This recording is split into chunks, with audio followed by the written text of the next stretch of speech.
Hello,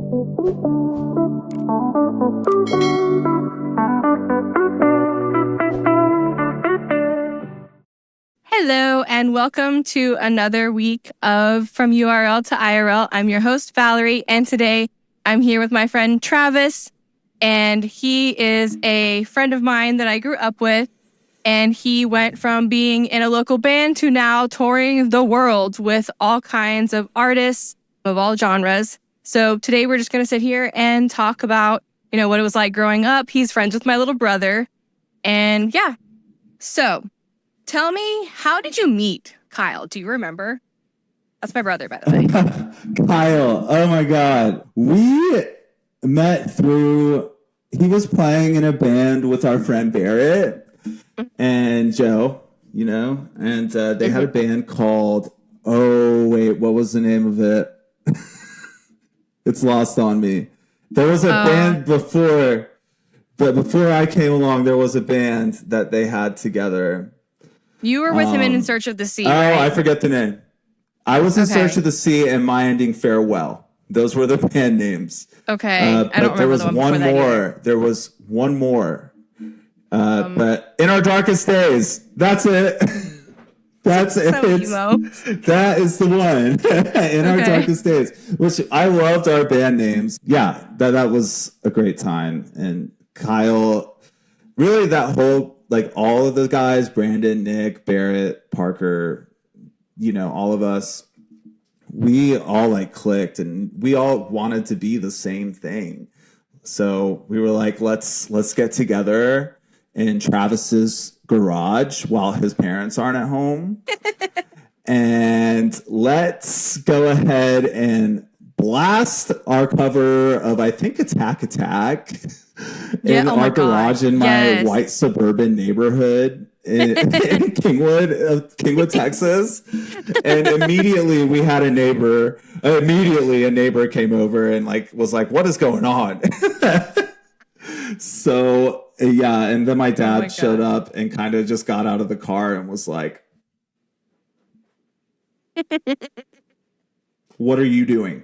I did not ask for permission. I just said, guys, we can do this. We'll do it. So we'll go have band practice in my garage in this very homeowners association ass neighborhood.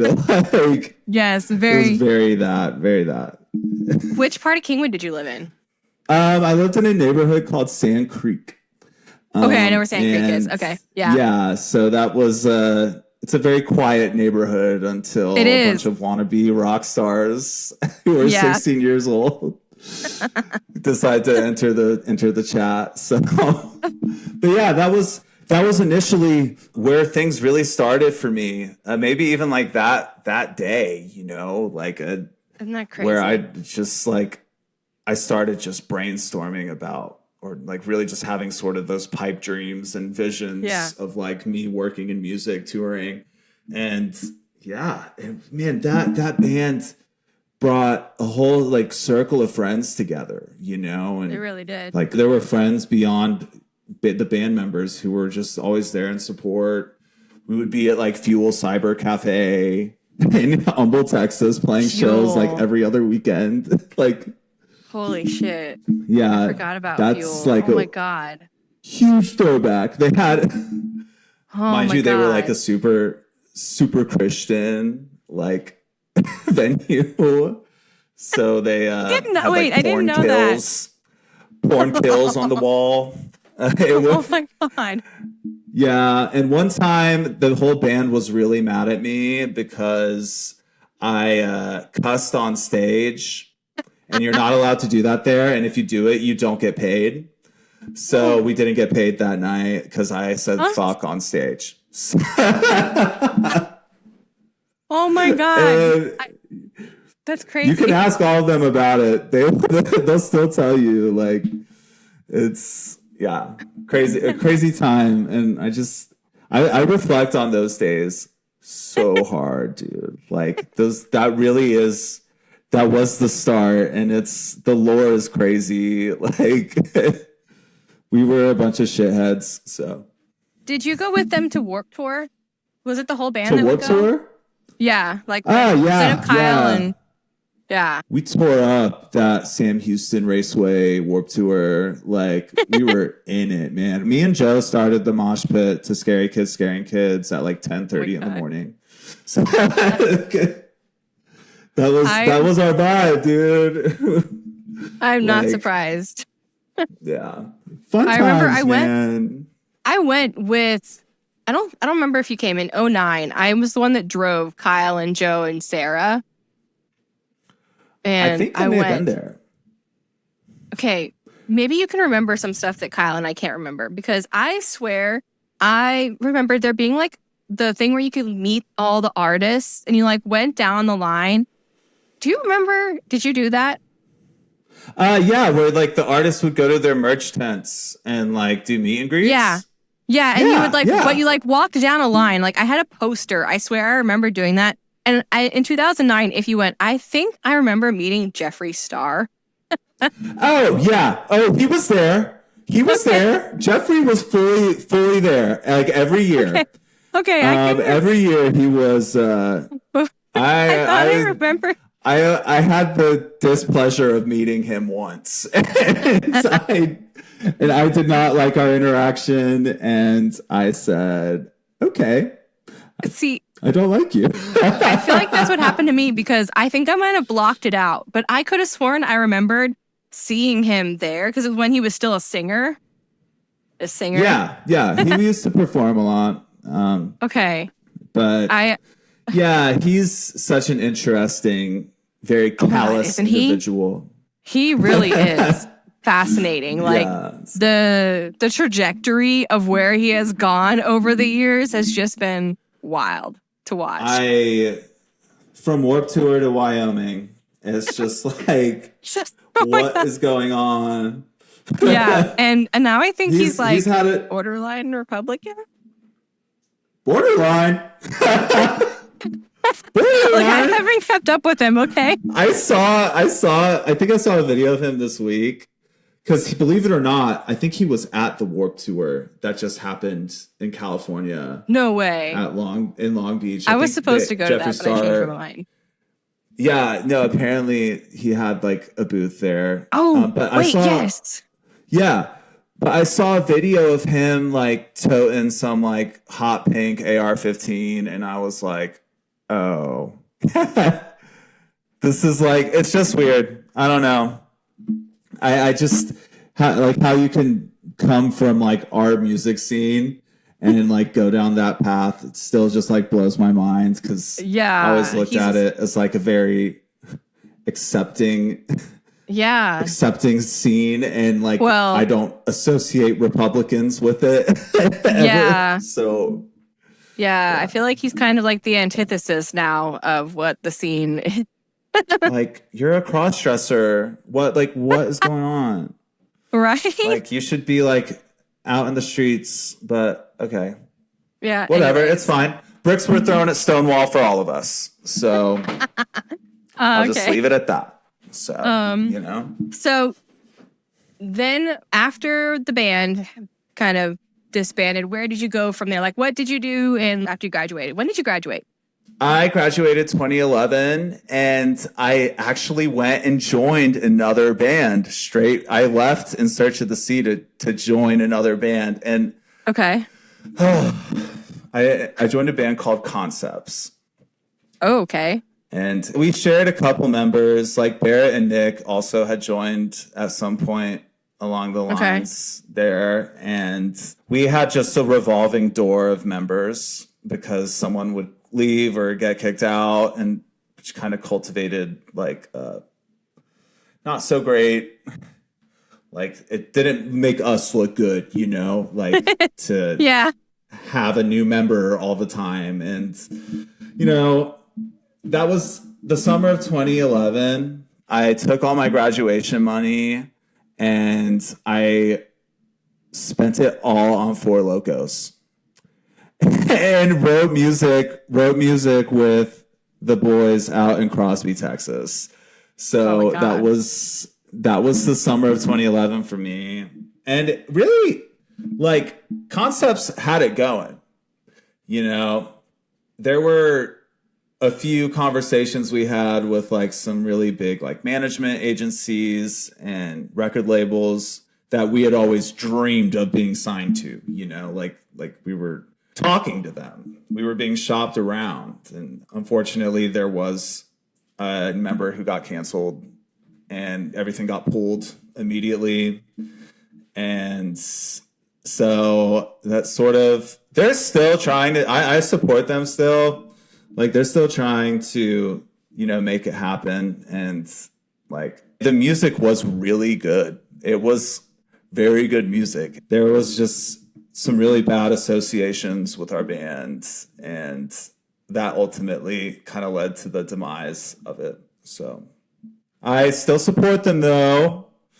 Okay, they're my friends, but it's just like it could have been something really crazy because we were coming out with like this really good metalcore sound that was really popular at the time, and it was, you know, in the vein of bands like Woe Is Me and like Asking Alexandria, you know. So like we could have had something really cool, but things happen, you know, and stuff doesn't work out. So it is what it is. But yeah, that was what I did after my ending farewell and In Search of the Sea. And that was a fun, like 4 years, I think I stayed in that band, just trying to make it happen, working shit jobs, you know, just like trying to keep money in my pocket while making the dream happen. And it's like, which is so hard if you're an artist. So, like, but I kind of segued though. I started going to college, which my dad really liked. I bet I went to college for graphic design. Oh, me too. So you see, like I went and got an art degree, which is great. I have it. I graduated with a 4.0, you know, so hell yeah. Dad was proud. Okay. But no one told me how hard the graphic design industry is to like get a good job that you actually like. Like it was really a bunch of like cubicle, do this boring graphic for our marketing team instead of like be creative with it. So that's like really, that was an issue. But I had always like ever since I was in 7th grade, I've been playing around in Photoshop. Like I got a copy of Elements 6.0 for Christmas one year. Like that's what I wanted. God. Elements, and, holy crap. And that was like the MySpace days. So I was designing everybody's layouts. Like everyone would come to me because I knew HTML. And I knew how to use Photoshop to make the cute graphics. And that also really helped when I was in a band because we kind of got to sort of bypass any graphic design fees because I knew how to do it.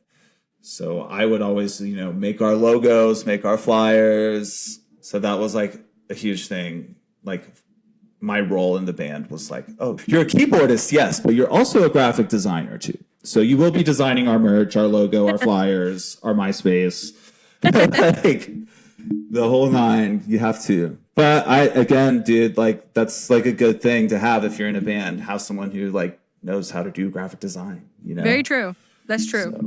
So, what kind of music were you listening to at that time? Oh man. What were some of your faves? Very much the metalcore circuit, like emo scene. Like my favorite band at the time was Seosin. Oh my god. Yeah. Yes. Which they are fully back, by the way. That band I know. is like yes. Fully like they're doing it. And I'm stoked on it. Like I got to see them in Houston last year and they played to like 400 people. And I was like, man, this feels just like the old days, you know, like, and, you know, I was listening to a lot of Seosin. So we got the emo thing. All right. Like Seosin, The Used, 30 Seconds to Mars. That was like my trifecta there was Taste of Chaos, like 2007. That was like, Yeah. Story of the year, Aiden. Like, Gosh, Aiden. I was, Holy crap. yeah. And then I was also listening to, like the metalcore. Yeah, Aiden, dude. Yeah. Like metalcore, like woe is me again. Attack, Asking Alexandria, Devil Wears Prada. Like those were all the bands that were just in the rotation no matter what. And Oh yeah. Joe and Kyle can attest that that's all we were listening to. Oh, I remember. Yeah, I remember. We wanted to be them. Yeah. At one I point in our remember. lives. I went with Kyle to see Attack, and who else was there? I was just talking about this show the other day. It was me, Joe, and Sarah that all went, and I feel like Kyle might have been dating Emily at the time. Okay. I remember her. I remember this. It was like 2010, 2011. I don't remember. I actually still have the pictures from when I did it though on my Facebook. Oh, okay. Nice. Was that like a Java Jazz show? No, it was at, what is that? Not Warehouse Live. Was it Warehouse Live? It wasn't Warehouse Live. It was something similar to Warehouse Live. The Meridian? I think it started with an M. The Meridian. Meridian, yes. Yes. Yeah, the Meridian. Yes. Oh, rest in peace, the Meridian. I know. Yeah. And Java Jazz. Rest in peace, Rest in Java peace, Jazz. Java Jazz. Dude, that Rest in place. peace, Java Jazz. Listen, only real Houston people fucking know. Dude. Java Jazz was where the best shows were in town. Yes, it was. God, that place Specifically was iconic. the 1960 location. Yes. Yeah, Wait, there was more than one? The one that was right next door to the strip club. And the Potato Patch, the restaurant, where they throw the rolls. Yeah. Yep. And Whataburger's right across the way. You go get post-show Whataburger. Oh, yeah. The whole thing. God. Yeah. I love only Java Jazz. real Houston people know, man. Dude. That's like... Yeah, I have my fondest memories. Me too. I saw so many good bands there. Like I remember seeing Red Jumpsuit Apparatus there. I saw Paramore there in 2006. Oh yeah. Oh yes. Yeah, dude. Paramore, like I don't even think they were headlining that show. No. No. Because it was their first opening tour. For like Simple Plan or something. Yeah. Yes. Because really All We Know crazy. Is Falling was the only album that was out. Oh wow. Look at them now. I know, right?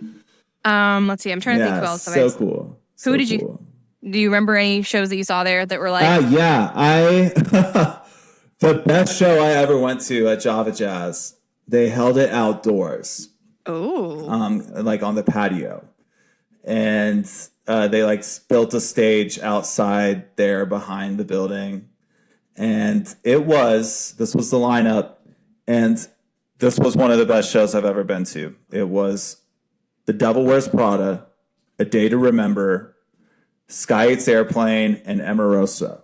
Oh my God. And, yes. Yeah. But this is like Johnny Craig, Emarosa. Yes. Like this is real old scene kid shit, you know? Yes. Oh my God. So, I got Barricade and we were all there, like everyone who was involved with our band. We all were like, we have to be at this freaking show. Like, there's no ifs, ands, or buts.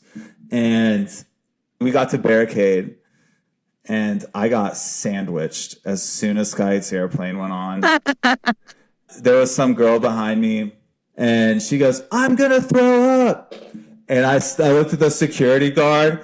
I said, "Pull me out of this crowd right now," because I'm weird about puke. Me too. Me too. Yeah. I am like emetophobic. Yeah. Like I have emetophobia. Yeah, I have emetophobia really bad. Me too. I try to mask it. I try to mask it so hard. And dude, that when you said that, that's like my worst nightmare.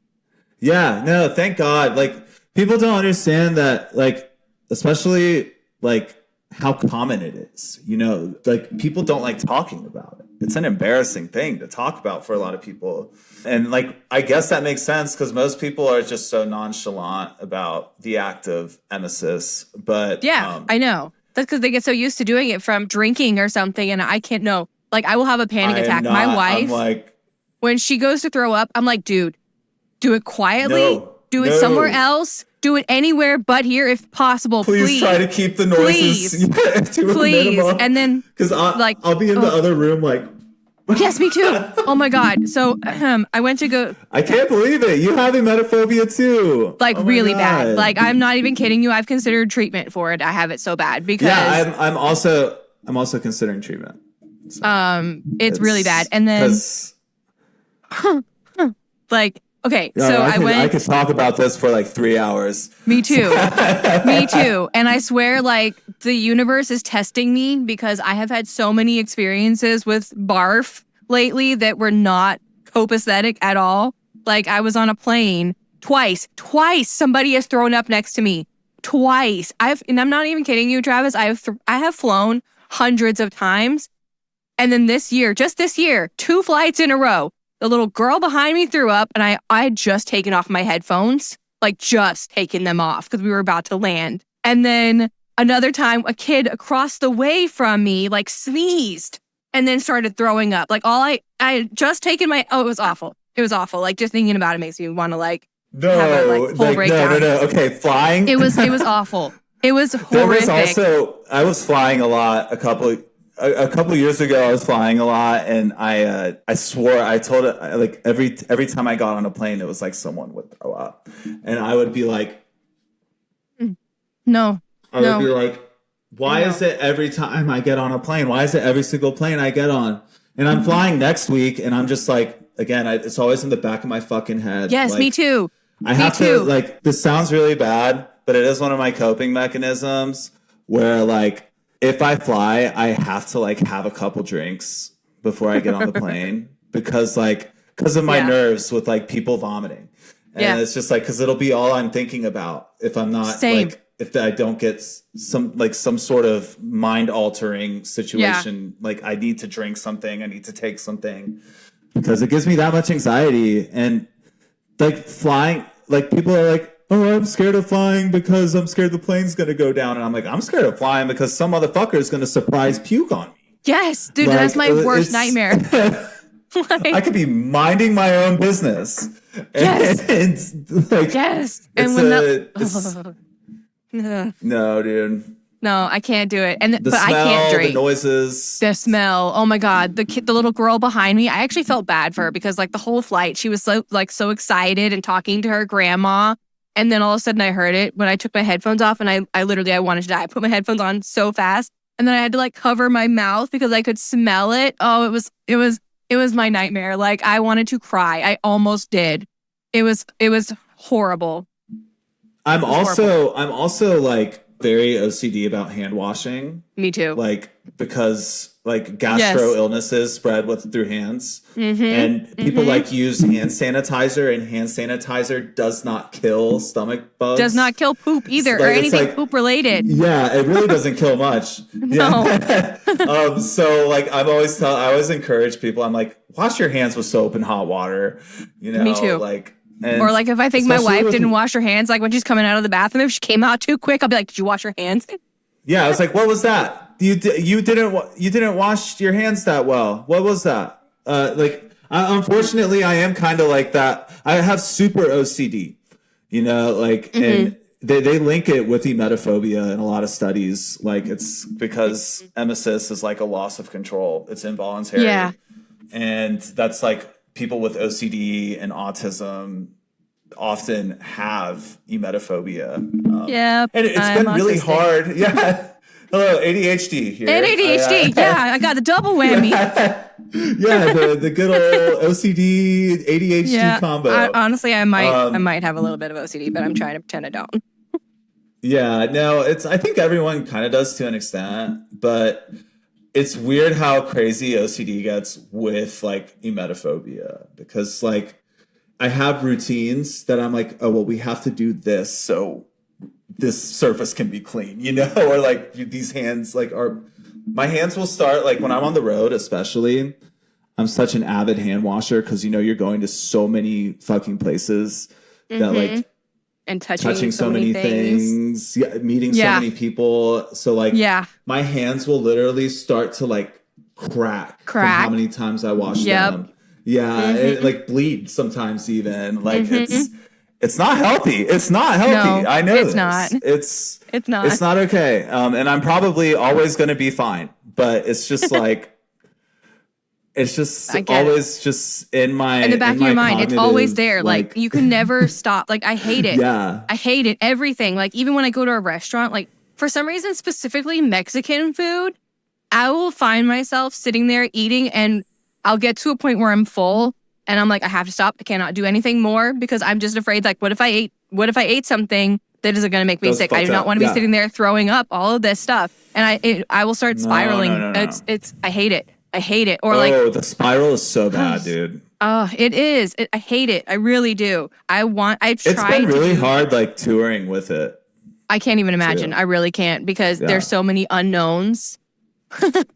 It's like I'm staring down the barrel. Like I went to Asia and India and stuff. Like we did like That's so cool. It was cool, yeah. But I spent probably about 2 months in Asia, like all together that year, and oh man, everyone in the camp got food poisoning. Oh it's like there's just like different bacteria over there that we're not used to. So when you eat, like it's a dice roll every time. You know, it's a risk. And that's why I won't go to Asia.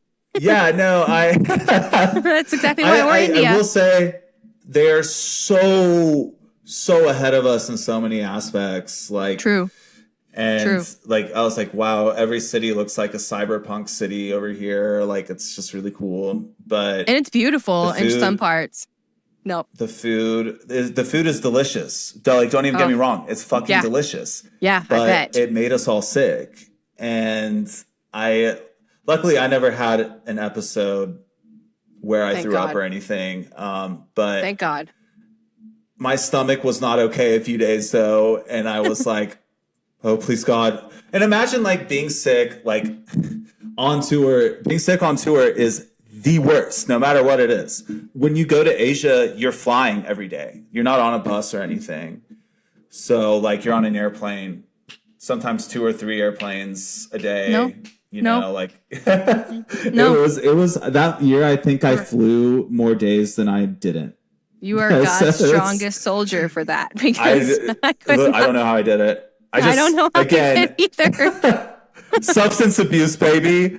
That's how I did it. I drown it out. yeah, gotta drown it out. And like also like even touring the States though, it's like still scary. Like because you know there's bugs everywhere, and you know people are touching things all the time, eating things, and the last place you want to have a gastrointestinal illness is on a fucking tour bus. You can't poop in the toilets on tour bus. The only thing you can do on a tour bus is pee. There's nothing else that you can put in that toilet besides urine. So yeah, there's no puke, no poop, no solids. Okay, only number 1. No number 2s or number 3s. So, like only number 1. So if y'all have to go, if you do have to poop, do you just have to stop the bus? Yeah, sometimes you will have a driver that will like you can go up there. It's happened a few times with me where I've like, hey, I'll go sit up there in where he drives, and I'll be like, yo, do you think maybe the next Love's truck stop you see we could stop because I'm about to shit my pants? I have issues. I could not do that. Yeah, some people. There is the legend of the hot bag, is what we call it. Yeah. Oh, yeah. This is a real thing. If you tour in a bus, if you have to take a shit and the driver doesn't want to stop, you have to poop in a bag. If it's that big of an emergency, you have to poop in a bag. And oh my God. Pray to God you can get rid of that bag as soon as you're finished, as quick as you can. That's why I'm so careful about what I consume food wise on the road, because I just like those scenarios are not like a part of the vision for me. Like, okay, so now I know I could not tour. I could not tour because There's just too much going on. It's really gross. Everyone thinks that it's like glamorous. It's like the grossest lifestyle in the world. Like, I'm not kidding. The bathrooms I've seen, like in rural, like fucking Nebraska or something, on like an 8-hour drive in the middle of the night. Just the things you see out there. We have some really intimate moments with rural America, and it's just, it's really, really interesting. And I guess it's been a good character building thing, but it's just like, people live out here? What? Dude, I don't understand how people can live out in places like that. Like, I have a friend that's moving back to Iowa, and I'm like, bro, Iowa? Oh. I've pooped in at least 47 Love's truck stops in Iowa. Oh, so. Man, that's what we need to talk about. And we don't have to talk about, but that's what I need to do. Like, places I have, because like, so I've moved across the country 4 times in the last 3 years. I went from Texas to Washington. I lived in Seattle for 3 years. Damn. And then I went from Washington back to Texas. We went to San Antonio for a year. Then I went from San Antonio to Massachusetts. And then from Massachusetts to California. Jeez. Yeah. That's coast to coast. Yeah, literally. Damn. Yeah, and it's just since 2021. So let me tell you. Love's truck stop. I mean, I will say I love Love's. Like, out of all the stops that you can do on a road trip, if there's no Buc-ee's, like, Love's is like the next best thing. I agree. So, I agree. Pilot's not bad too. I've been to many a Pilot. Pilot can hang. And then one time when we were driving from Texas to Washington, and we took the long way, and we went up through because we wanted to stop at the Grand Tetons. So it's beautiful out there. We were in the middle of Wyoming, and there was no bathroom, and so there was an airport hangar that I found. Went around back, figured it out. Yeah, just gotta figure it out sometimes. You do, and carry toilet paper. Yeah, I'm telling you, I listen. I have baby wipes on me at all times. Yep. Literally all times. Same. Like and people might say that, like, it's bad for the environment, and it is. But I can never be in a situation where, you know. No, you can't, especially right, if you got issues. You know what I'm saying? Yeah. I can never be in that situation where my ass is not clean. Yes. I went to Coachella in April. Oh, God. That was like my worst nightmare, was that I had wipes of all kinds and all kinds of stuff with me at all times when we were there at the festival, because I was like, there's no way I'm going to end up in one of these bathrooms with no toilet paper. There's no way. It's not gonna happen. Porta potties are horrific. Not the porta potties. No. Yeah, and we had VIP. I don't use them. We had VIP, and they were supposed to be nicer. They're not. No, it's still shit. They're still glorified porta potties. Did you go to the Justin Bieber set? Yes, and it was awful. I heard someone like pooped in the crowd. Oh, I wouldn't be surprised. We were up in the front. People were saying the smell was insane. Oh, you know what? I do remember that. So we were up in the front for most of it, and then we got pissed off because he was just sitting there on his laptop playing songs, like he wasn't even singing for most of them. Oh, yeah. And so we said, fuck this, and went to go walk around, and I wanted another lemonade. So we went and, like, we still stayed for his set, but we didn't watch it because fuck that. That was a waste of money and time. It was lame. I was disappointed. I'm not even a big Bieber fan. No, that's a bummer. I feel like... Yeah. I like, you know, he's iconic, though. Like, he is. Like, just his whole career is, like... Amazing. He's got the voice of an angel, and he's been through some shit, you know. And, like, a lot of shit. I think really what he was trying to do there was just, like, give a nod to, like, where he started, like, by, you know, pulling up YouTube videos from a long time ago. Yeah, that's true, because didn't he start on YouTube?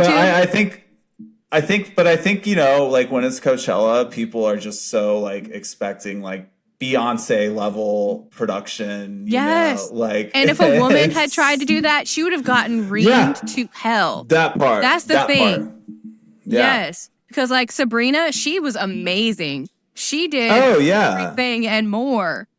But Justin sat there, and then nobody, like, they people were annoyed by it, but they didn't really talk about it as much as I know they would have talked about it if it was Sabrina who did that.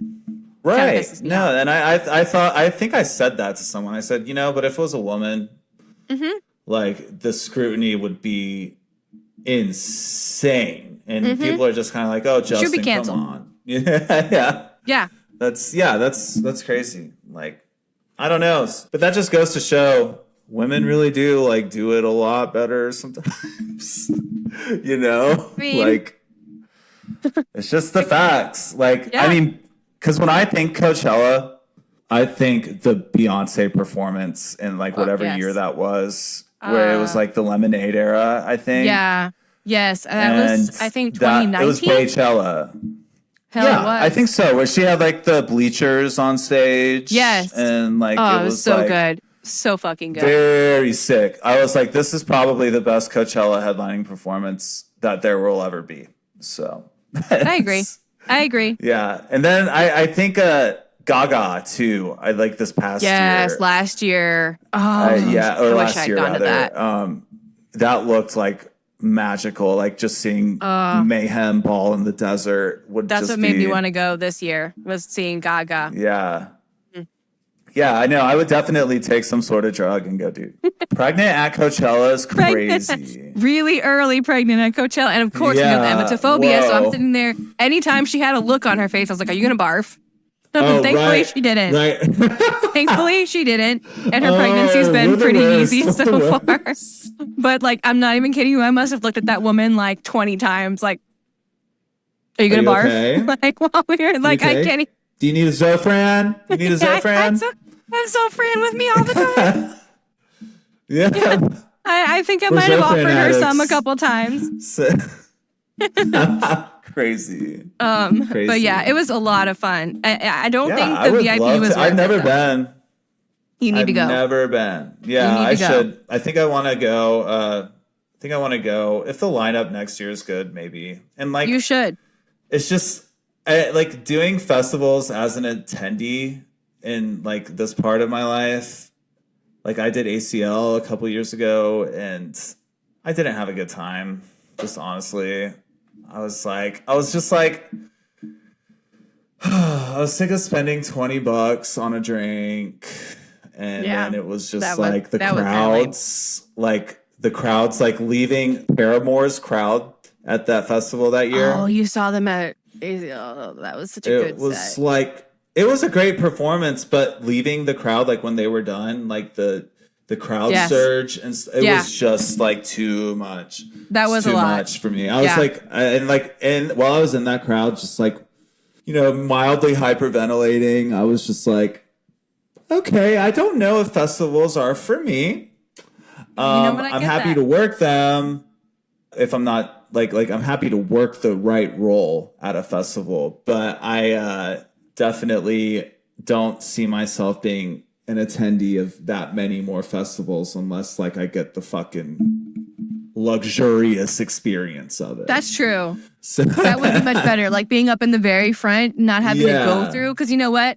Now that I think about it, I left Sabrina early to go see Ethel Cain. And oh, hell yeah. Love Ethel. Oh my God. I ended up thankfully finding a group of girls that were also trying to get the fuck out. And so I was like, hey, can I join you? Because I was at the very front. We somehow accidentally ended up being barricade for Sabrina. And period. So I had to walk all the way through the entire crowd, though, to get out to go to Ethel. Because that was a nightmare. That was terrifying, like walking through all those people. And then I had a few moments when I was up in the front where I was like, oh, there's a lot of people behind me. No, you see that's the stuff that like out of nightmares for me, honestly. Like I don't know. I just can't like being in a big crowd, which is so crazy because I work in music, so I'm constantly around big crowds. Yeah. But like actually being in the crowd, that's just not a part of who I am anymore. Yeah. And I'm a barricade or nothing kind of girl too, so I have had that thought many times, especially recently because I've gone to quite a few shows.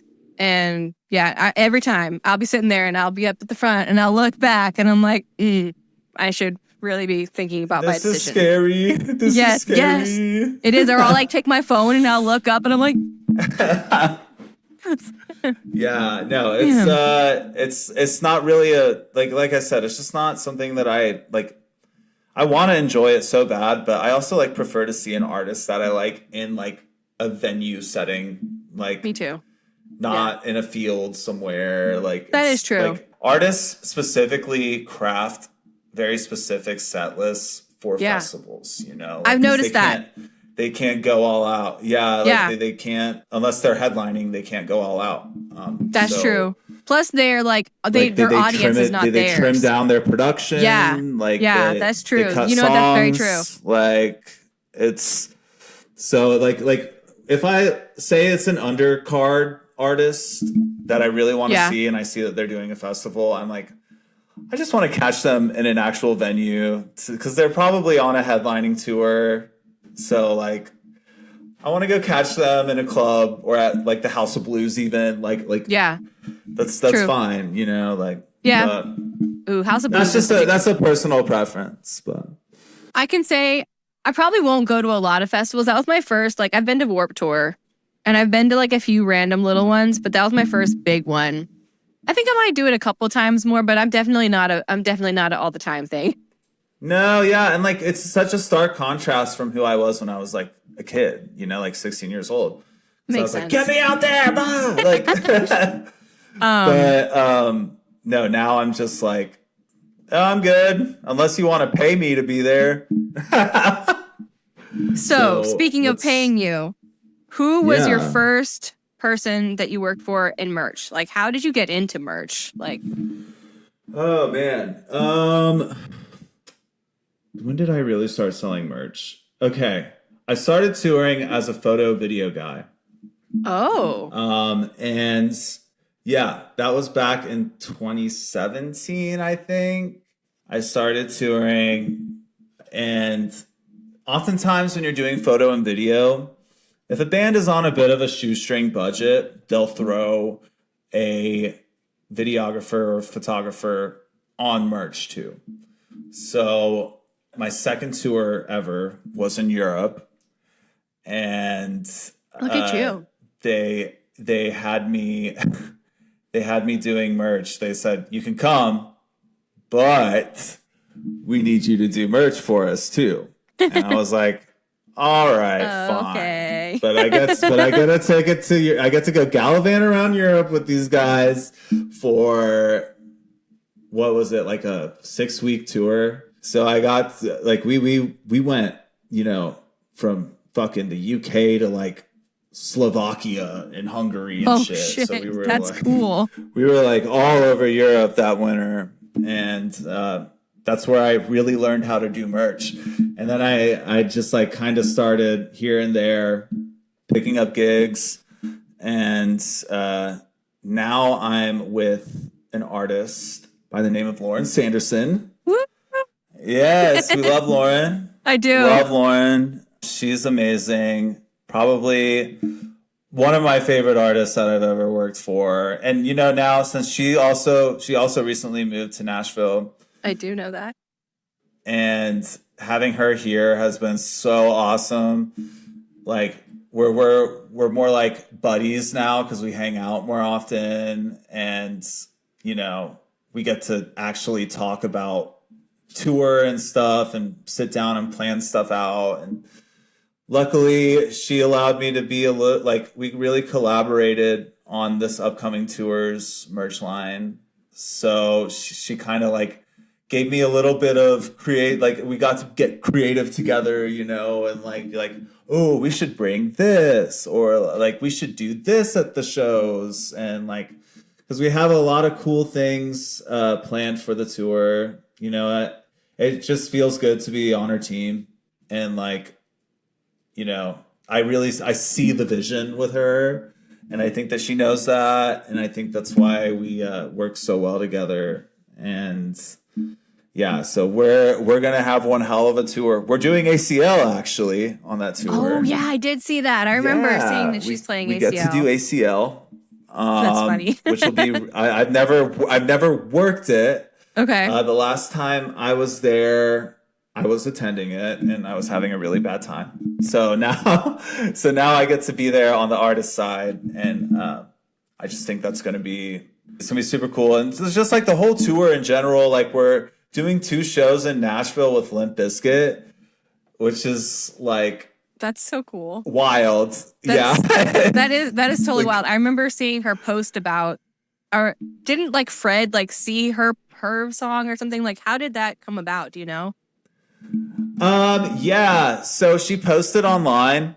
She posted "Come Say Something" online, and I think she made a video that was like Les Biscuit, and Fred saw it and messaged her and was like, "The sick," and then Lauren, before you know it, Lauren and Fred are DMing, and he flies her out to Nashville. They record the new version of the song with him, and they do a fucking video. Amazing. And that's so sick. It just all happened within like 24 hours too. Like, and now I like these 2 shows that we have with him. It's going to be really cool.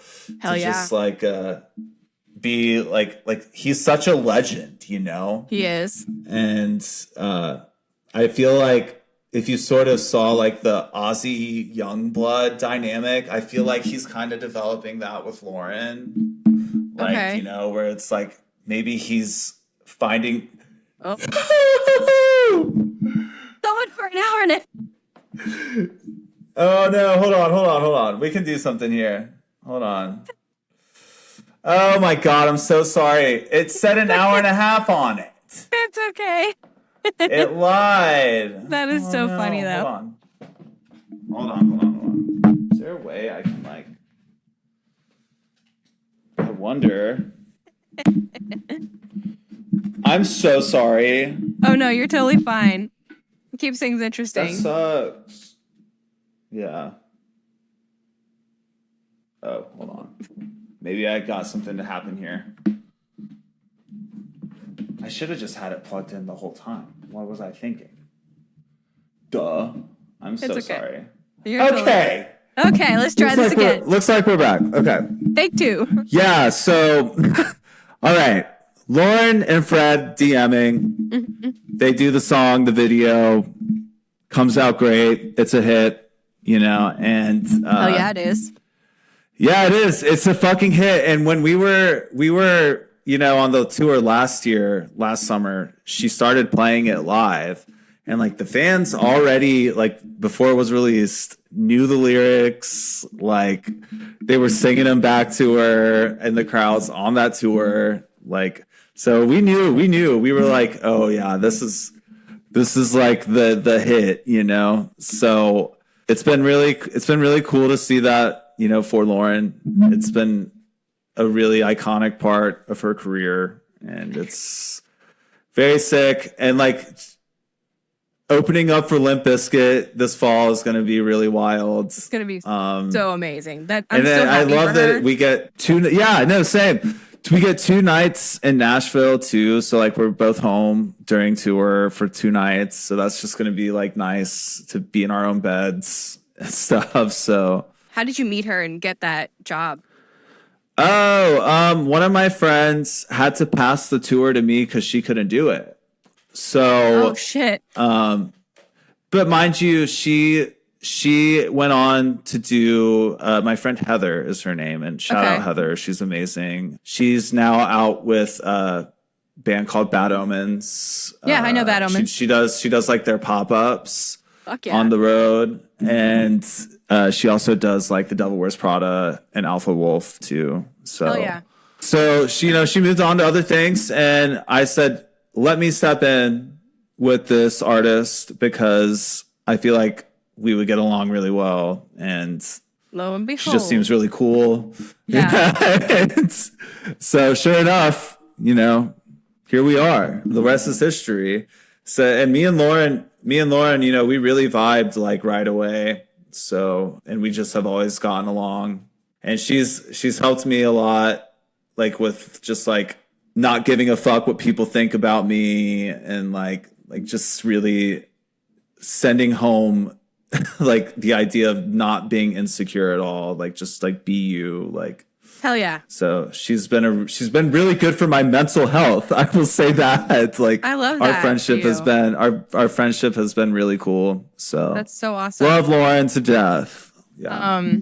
I have kind of a funny story about her with being Really? a fan of hers. So when Spell It Out came out, but no, it was before it came out.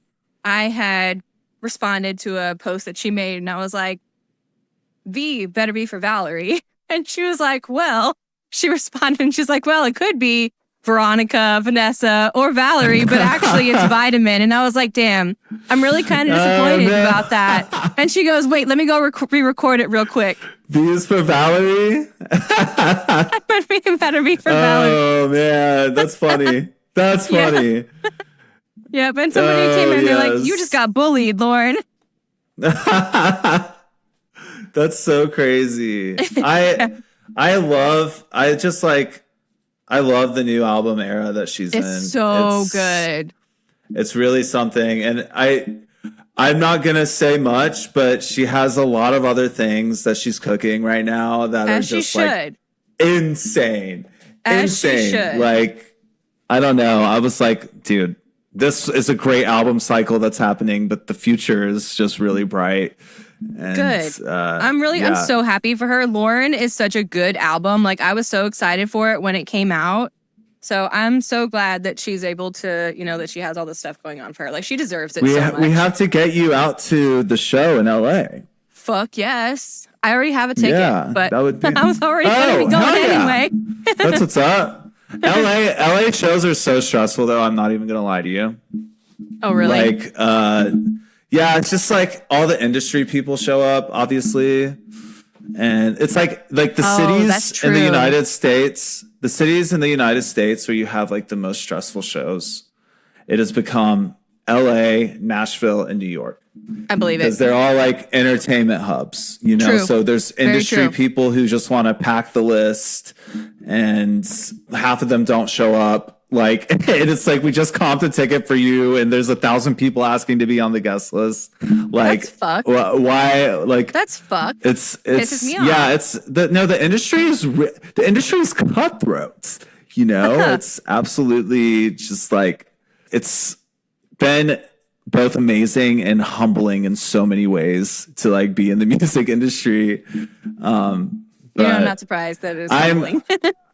No, I mean, I've had my shit checked so many times, man. Like, it's just like, whoa, okay. I thought I was hot shit for a second there. Never mind. Yeah, I thought I was hot shit. Never mind. Just kidding. But hey, no, those moments are good, though. Those moments are good to have, slice of humble pie. That's very true. And it just keeps you like from letting the ego take over, so, but God. I digress. You don't need to get an ego death. Oh, yeah. Oh, dude. Ego death at a bachelorette party, literally. In Nashville. So, in Nashville. Yeah. Oh, my God. Her playing True Believer on Jimmy Fallon. Oh, that is my Coco Melon. That is my Coco Melon. Like, she. Do you know about the lyric that I think that I inspired? Yes, the Monster. You do know about this, dude. So okay, yes. Funny enough, I had actually seen the video that you were talking about. I'm pretty sure I saw your comment. No shit. I just didn't realize it. No, as soon as I saw that video, I was like, "Oh fuck." Yeah, no, it that really was me. Iconic. I got stoned as shit one night. And I was like, "Whoa, this video of this great white shark mauling a seal." Yeah. It's like, God, the ocean is just like monster soup, dude. And then I commented that. And then I see Meg's interview with that one girl, and she's like, monster soup. And I said, oh, Megan. And she had just talked about how she goes down a rabbit hole on TikTok. Yeah, she does. Like, and so life. does Hayley, though. So does Hayley. Yeah. So right, but then when I saw her make the post with the custom made monster soup can with Meg's face on it, I was like, send me one. I want one. Yeah. Actually, a fan made that in Chicago. I was at that show. Oh, and a fan made no it way. and gave it to her. Yeah. Oh shit. Oh, I want one. Hello, whoever that fan is. So if you go, I inspired the lyric. Funny enough, so if you go to, I don't know if you're on Substack, but Hayley has a Substack because she made a post that night after the show, which by the way was inspired by me, actually, the post, because I had a sign that made her like have a stroke or something on stage. She started talking about Wayne's World. And then she was like, oh my God. And then she goes, why was I talking about Wayne's World? It was because I had made a sign that was a Wayne's World sign. And she like came over and she saw it and it made her like short circuit or something. Because like I have a video of her. She comes and she like stared me down as I'm holding the sign. And I'm like, and then she made the post about how she feels weird on stage. And the person who made the monster soup commented. No way. I need to find who that person is, and I would like them to send me one, please. Because I need that. I want to add it to whatever I'm putting, like I'm redecorating my whole house basically right now. So like I would love to have that on a shelf somewhere. Like, that would be so cool. That would be so cool. Hell yeah, it would be. That would be like iconic. What the heck? Yeah. I mean, Hayley Williams, like when you think about like the most iconic people in the industry, like from like just across all genres, like you look at Hayley Williams as like the rock star, you know, like I like quintessential to like my music taste, like, and everybody loves her, which shows so much about who she is as a person. Like the only people, like I feel like I can't trust a person if they don't like Hayley Williams, because why don't you? Why don't you like her? That makes you not want to like her, because she's a fucking amazing person. She's an amazing artist. They're probably Morgan Wallen fans. Like, I don't trust anybody who doesn't like Hayley Williams. Yeah, love Hayley. And I always will. And I want to go to every single show that she ever does in Nashville, because this is her hometown. Didn't know that. Yes, you didn't know that? Franklin, Tennessee is, but which is like outside. That's not far. It's not far. Yeah. Do you know that Kyle and I almost moved to Nashville around the same time that Hayley moved when we were kids? We almost moved. Really? Like, so, okay. I was obsessed with Nashville when I was younger. Like, I wanted to be a country singer. And so I begged my parents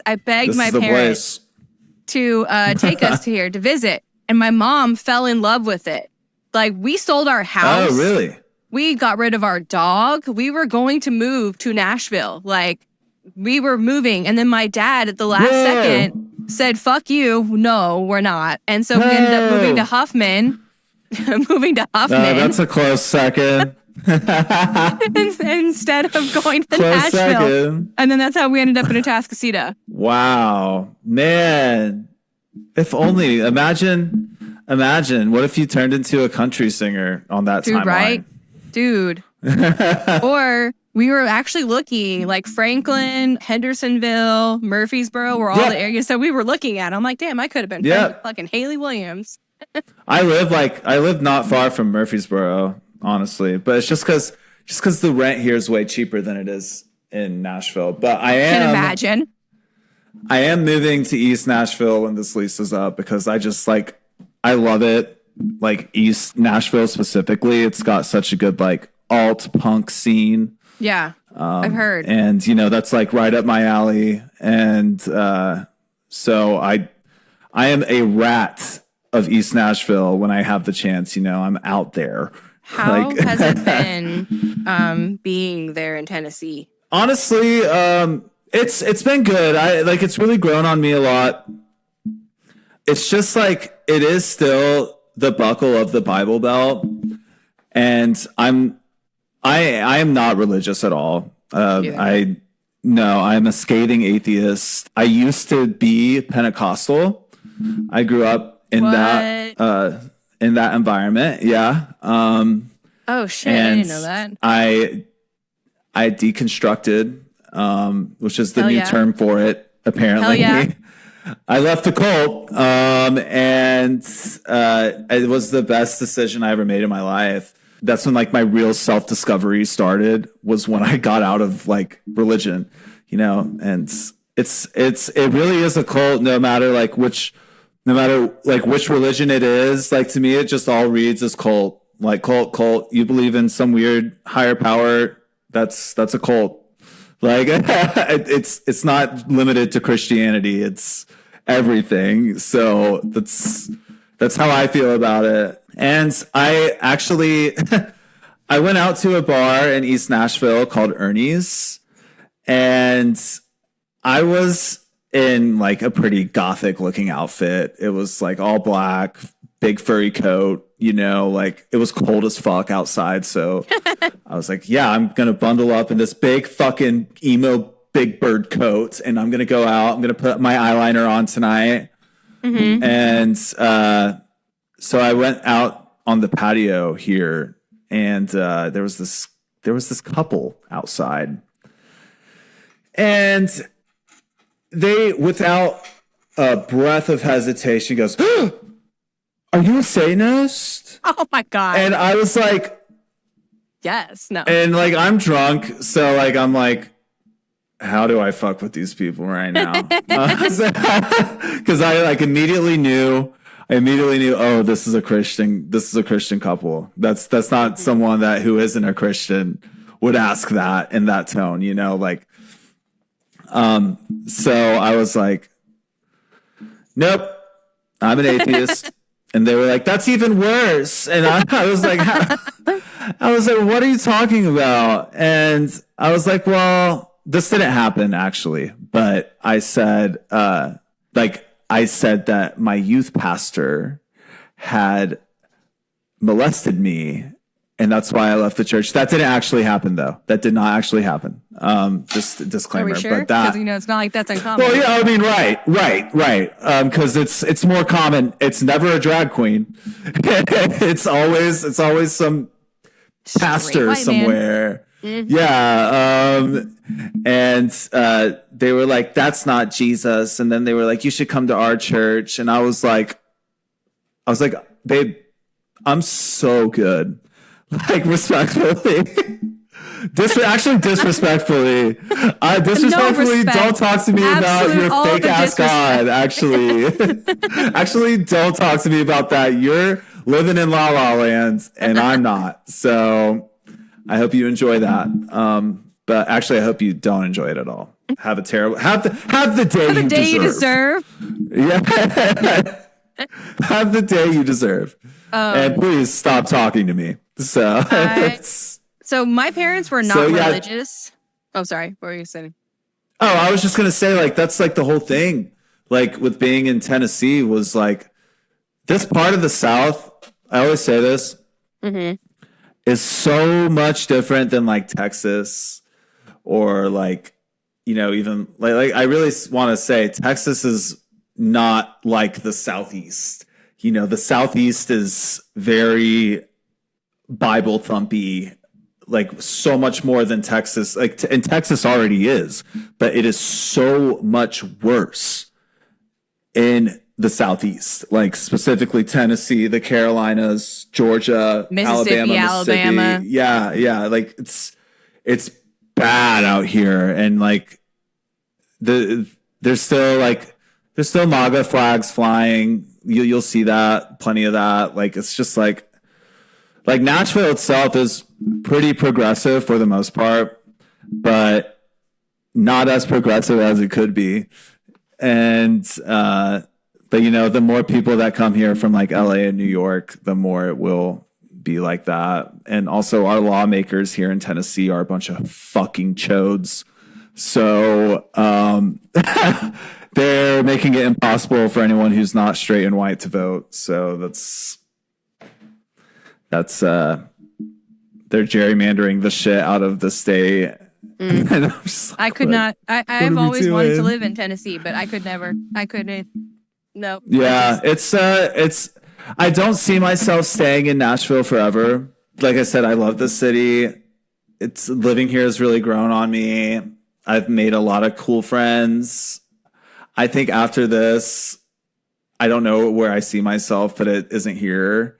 Come to LA. Yeah, I've thought about LA so many times. I love it so much. Just one thing about LA there's multiple things about LA that I don't love, but Same. one of the things is like not getting thunderstorms like ever. Yes, like that's the whole there's West no Coast weather in general. LA, and I It's like kind of that. hate that.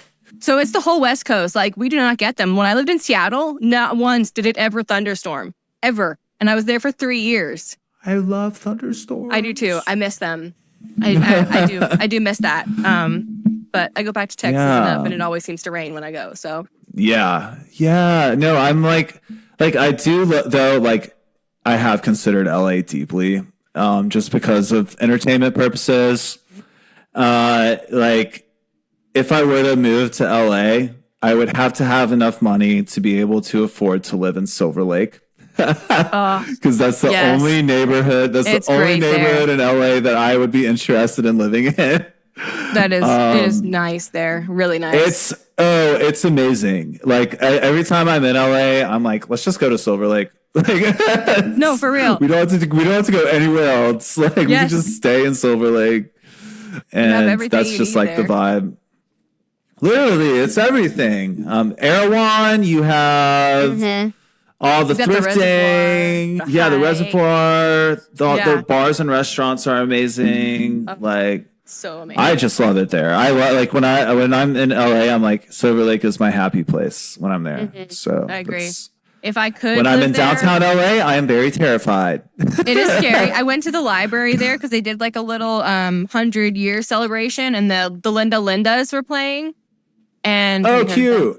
They're so cute. So they were playing there. It was like a free show, but dude, it was terrifying. Like, when we parked, I was like, is this safe? No. Is this a good idea? Should I be regretting my decision? The answer is no. It was fine. It ended up being fine. Thank God. Okay, good. But it was a little, like, we drove by Skid Row. Oh my goodness.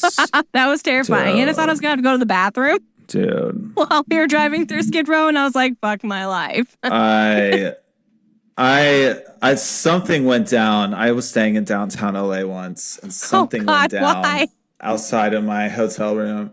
Because, sometimes these people who are like booking us in hotels, they don't even think. That's true. Like, I'm like, okay, so you put us in a very unsafe block, because in LA I've noticed it's like safe block, unsafe block, safe block, unsafe, yes, like, yes, like it's a block to block basis on how safe you are. It really is. And they put us just on this sketchy street, man. I was just like, I think I heard like several gunshots. Oh, I think we were near the Hotel Cecil. I was about to say, were you over by Hotel Cecil? Oh my God. I think we were. Something went down that night, man. Because like there were hundreds of LAPD rushing through the streets, and I was just like, I was just outside smoking a cigarette. I was like, okay, I'm gonna go in now. Like, it is time. That's enough. It's inside time. Yes, like it's so scary there. It really is. I was supposed to go a couple years. No, not. It was last year. I'm a big fan of Fletcher, who Lauren is actually open for. Yes, I know. I know Fletcher. She was playing a show in LA. My friend and I were gonna fly out, and she was playing in downtown at one of the theaters down there. I don't remember which one it was, but we had booked a hotel. It was like 1,000. And then I realized how close it was to Hotel Cecil, and I was like, maybe we shouldn't stay there. Don't stay there. American Horror Story with a whole season on it. You're going to get stalked by ghosts all night. Yeah, I was like, because I was excited at first, and then I was like, wait a minute. Because I actually love the lore with Hotel Cecil. Yeah, no, it's very fascinating. Very fascinating, like, paranormal. Yeah, it is. But then also I was like, a big fixation of mine. Same. My wife too. She freaking loves paranormal stuff. So one of the guys that was on what is that? The Ghost Hunters. Where we lived in Massachusetts, one of the Ghost Hunters guys lived out there, and I had a family member at my job that was friends with him. I think his name was Mike or something. I didn't watch the stuff. I just know that it was one of the Ghost Hunters guys, and Tracy lost her shit when she found out that I knew someone who knew him. Oh yes, that's sick, dude. I've been really into cryptids these past this past week. Dude. This past week, I've been very into I've watched probably about six or seven documentaries about just local cryptids across the U.S. Dude, and Appalachian stuff is wild. Wild. It's really crazy out there. I have some family that live in upstate South Carolina. And which is basically that's kind of where Appalachia starts. It's Northeast Georgia, upstate South Carolina, North Carolina. Yeah. And man, I swear, growing up, we would not, I never wanted to look out the windows, in my grandmother's house. Me either. Oh my God. I was always at nighttime, it was we're shutting these. And that's that on that. I don't want to know what's out there. Yes. But I get a really weird feeling about it. And I'm not down with that. I'm fascinated by it. Yeah. Not down to, fuck with it. Oh my God. Wait, hold on. I went to a town for one of my gigs recently, a couple weeks ago. And it was called Rhinelander, Wisconsin. And they have a local cryptid. And it's their whole thing. It's called the Hodag. Oh my God. It's this. Yeah, no. It's this little dinosaur almost looking creature. And they have some very serious lore about it in the town. And they have a whole festival that I was working based off the cryptid. Amazing. It was called the Hodag Music Festival. That's actually kind of normal. I was like, wait, this is actually really cool. Has stuff happened? Have people seen things? I was asking the local people, and they were yeah, there was some guy apparently back in the day. He was a conductor on a train that stopped in town, and he got out of the train to inspect it or something, and he apparently got bitten in half. The conductor did. His body completely. What the fuck? Yeah, dude. I was fuck? Yeah, they said that they had an open casket funeral for him, and it was only okay because they were able to preserve the top half of his body. Isn't that crazy? I that is some wild shit. Wisconsin. Well, yeah. Well, I mean, I was it's gorgeous out there, where we were. It really is. It was so pretty, but I was oh yeah, this makes sense that a cryptid would live out here. That checks out. And there's just sculptures of the cryptid all over the town. It's there. It's become this little bumfuck town became something. Their economy has benefited from this cryptid. From this creepy little fucker. Yeah, this creepy little thing. Look into it. It's really crazy. It's really interesting. And while I was watching these documentaries this week, someone brought it up. And there was a whole segment about it. And I was wow. And the same stories that the locals had told me in Rhinelander were the same stories that were on the documentary. And I was just dang, that's really wild. Really crazy stuff. I'm so into the cryptids and the paranormal. That's and I love the aliens. Wendigo stuff. The Wendigos are creepy and yes, cool. Wendigos. Yeah. Yes. What are the other ones? That's scary. The skinwalker stuff. That stuff freaks me out too. The ones that are the things that they'll look like a dog, but then you'll see him at a certain angle and you realize that it's not a dog. Oh yeah. Oh no. That's terrifying. Yeah, that's terrifying. It really is. And there's video, but it's also fascinating. Yeah, but it's so fascinating. That's the thing. It's a car wreck. You can't help it. It's like a car wreck. I can't help but look like I'm locked in on this now. I'm like very invested in this crazy story. There's also one that's not too far up the road from here, and it's called the Bell Witch Cave. Oh yeah, I've heard of that. The Bell Witch. Yes, the Bell Witch. It's been the only apparent paranormal murder ever on record was from the Bell Witch, and this like the ghost killed somebody or the entity, I should say. And I was like, it's 30 minutes up the road from me here in Nashville. And I'm like, I kind of want to go check it out. But again, they charge, of course, like a fee to get in and whatnot. Oh my God. But no, I mean, I get it though. Cause like, it's like, if you have this weird local quirky thing, like, yeah, you're gonna want to make some money off of it. You know, all the towns like who are like known for like Sasquatch sightings. Oh my God, they're all over the place. They just have merch, gift shops all over the place. Like it's, I think everywhere. I have a magnet, a Sasquatch magnet on my fridge. Yeah, everything. So yeah, fun stuff. Love cryptids, and I'm getting very into it. Like I think I'll probably watch one when we're done here. So like watch a documentary. So hell yeah. It's fun. Which, speaking of being done, I just realized we've been talking for an hour and 20 minutes. Holy shit! So, where did the time go? Oh, that's how you know it was a good conversation. Hell yeah. Yeah. So yeah, if you want to wrap this up, I'm down. Okay. Yeah, I probably should. Can I plug something? Plug away. Okay. This fall, I'm going on tour with Lauren Sanderson. I don't know if there's a way for you to put the flyer up. Maybe the editor can do that, where like with the dates on it, maybe just like we're coming to a lot of big cities this fall across the United States and Canada. So come to a show and come buy merch. Yes. Support an independent artist. Come to the merch table. I will be there. And you can come buy a shirt from me and we can kiki. Yes. So also, I will have a tip jar out if you're feeling generous. As you should. A little extra something. As you should. So, if you feel so inclined. Yeah. So, yeah. Well, Valerie, it's been so nice to talk to you. And thank you so much for having me on here.